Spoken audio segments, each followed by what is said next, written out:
Digital ආර්ථික අමාත්‍යාංශ යටතේ 2025 වසරේ ක්‍රියාත්මක කළ ව්‍යාපෘති ප්‍රගතිය සහ 2026 අයවැය ප්‍රතිපාදන යටතේ ක්‍රියාත්මක කිරීමට සැලසුම් කර ඇති ව්‍යාපෘති පිළිබඳ සොයා බැලීමේ සාකච්ඡාවක් ජනාධිපති අනුර කුමාර දිසානායක මහතාගේ ප්‍රධානත්වයෙන් ජනාධිපති කාර්යාලයේදී පැවැත්වුණා.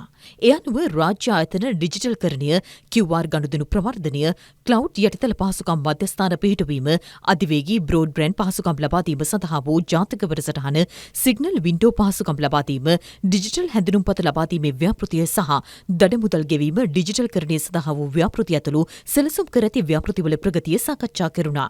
ග්‍රාමීය ජනතාවගේ ආර්ථික කටයුතු බොහොමයක් අවිධිමත් ක්ෂේත්‍ර ලෙස පවතින අතර එම කටයුතු විධිමත්ව ලේඛනගත කිරීමේ අවශ්‍යතාවද ජනාධිපතිවරයා පෙන්වා දුන්නා.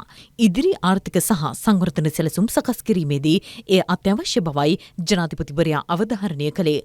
ඩිජිටල් ආර්ථික අමාත්‍යාංශය යටතේ ඇති ආයතනවල ක්‍රියාකාරීත්වයද මෙහිදී විමසා බැලුණා.